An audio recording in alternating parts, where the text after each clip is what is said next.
So, finally finished with the video.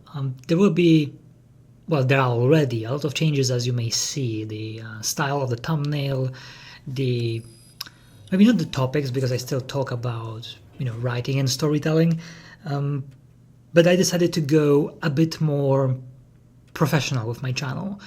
And you probably already saw the picture that I changed to my beautiful face.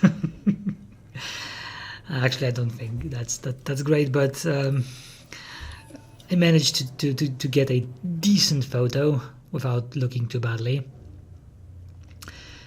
And yeah, the world building videos are still coming up. Of course, I will do the world building guides. They are not going away. It's just I will post them less frequently because I want to focus completely on on the educational platform that I mentioned in the previous video.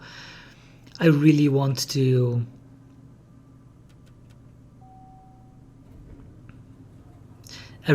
focus on writing and storytelling overall, and I don't want to limit myself just for books, because I see there is a lot of booktubers, people who talk about writing books specifically.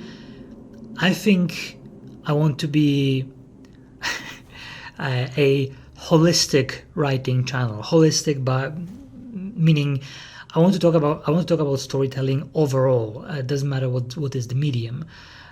It will be books as well, because books are actually the easiest to publish for people out of all mediums that you can publish. Books and maybe comics, but comics only if you know how to draw, because then you can publish them online. Very few people actually read books online. They prefer the physical books, right? Which I understand. Looking at the screen is not really nice. However, the visual medium that are comics are actually, the internet is very good for them. I know a couple of comics, mostly manga, that became popular because it was published on the internet, not because someone had money to publish and a physical issue to the stores. No, it's because they managed to publish it on some kind of website that hosts those comics. I believe One Punch Man started like that. If you know that anime, One Punch Man, it's no longer that popular, but like it was extremely popular around 2015, 16, 17, something around that. That time it was extremely popular, and it actually started as a web page comic book that someone made. Actually the images were very low quality. Like if you look at the anime of One Punch Man, it's actually a very amazing quality of animation and everything. The comic is actually pretty shit in terms of the quality of the images. However, people really like the story. That the story was what managed to get to a lot of people. Basically the parody of a lot of a very truthful parody, very well targeted parody of the typical anime where people fight.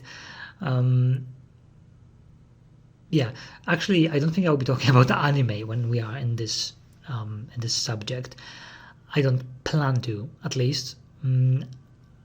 I will mention them from time to time because I did watch quite a lot of anime when I was younger.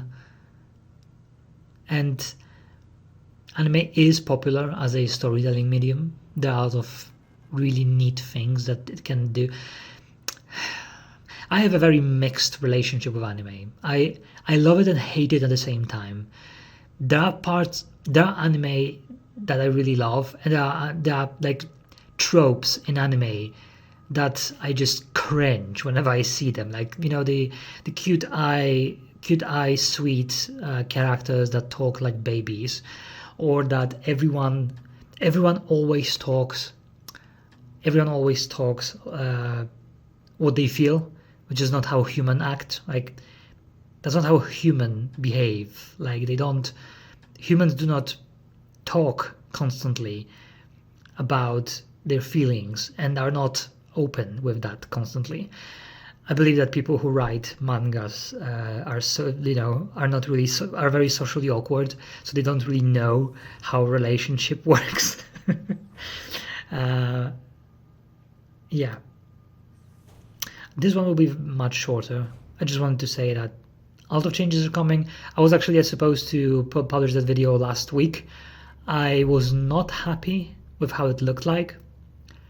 That's why, like, I could have rushed and finished it into like last Sunday, but I decided to not rush the video. Rushing is never a good idea, but at the same time I need to publish quite regularly.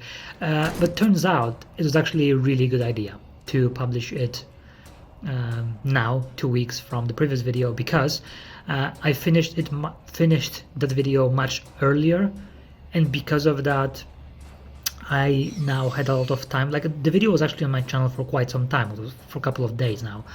But during that time I had a lot of time. Yeah, I'm repeating myself. I had a lot of time to think about what is the idea for the next video, what I did wrong with this one, what I did right maybe. I already made a different setup to record videos. Like, I do feel like I'm in chapter 2 of my channel. Chapter 1 was extremely experimental. Now I'm in chapter 2. Yeah. Do you want to talk about something else? No, not really. Maybe next time. Currently you're looking at the video footage of me playing Signalis. If you like horrors, and not just gore, stupid horrors, I mean horrors that are very experimental and philosophical at the same time, and deep, I really, really recommend Signalis. Although if you don't like adventure games, you might not like it that much. Especially that it becomes very strange halfway through. There are some puzzles that are very weird. Like the puzzles that you will probably see on this video will be pretty easy. Like, there will be, maybe not easy, but logical, right?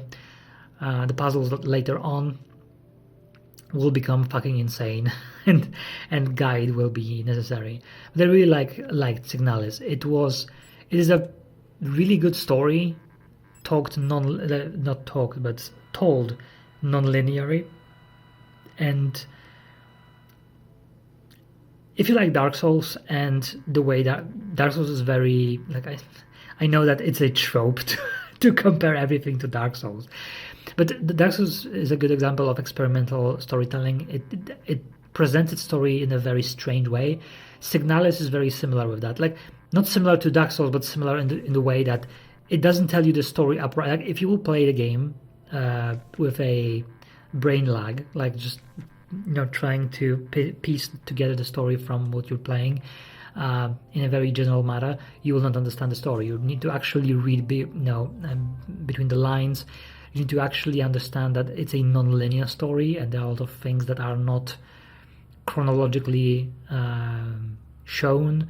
There are a lot of parts of that game that are not, how do you call it? They are not. There is a big part of what is called the unreliable narrator, which I think it's one of the it's difficult to write a narrator well, because a lot of writers can become very lazy with it, because it can be a very lazy excuse to just excuse anything that is happening, or things don't make sense. Well, unreliable narrator, right? Like, I know Warhammer 40k suffers from that a lot, where they just don't bother with being consistent, so they have unreliable narrator. Except here it's actually pretty well done. The unreliable narrator, like, you could clearly see that the story was prepared before, like it was laid out first, and then they thought about how can we mix it up so we don't tell it directly, so that people need to actually piece it together by connecting different points and having their own interpretation of certain events. Because what I really like is that the game doesn't force you to judge. You are the judge of what is happening. Like, even morally speaking, there are some tragedies and drama here, and the game is absolutely cold. Like, it's very cold. What I mean by that is very cold in terms of the game is extremely detached of judging events for you. they are presented to you without bias, and you are the judge of if it's wrong or right to do something, or that character is moral or not, which I really like. It's hard to pull it off well. Anyway, highly recommend. I don't want to talk too much because it's one of those stories that I would recommend to go blindly, although you already saw quite a lot now. So, although, you know, there's not much story in the footage that I will show you. There's mostly walking around doing puzzles. There is barely any story bits here. Highly recommend if you like deep, meaningful stories and horror that focuses on dread. I believe there is zero jump scares. There are some like flashing images a couple of times, but they're not jump scares. They are story related, let's say. Yeah, that's all for today. Next video should be next week. Hopefully this time I will manage to do that and be happy with the result before it will be released. Yeah, so video is on the main channel. If for some reason this video was first, as of now, the 7th of March, 7 p.m. European time, the video is up on the main channel. Yeah, bye.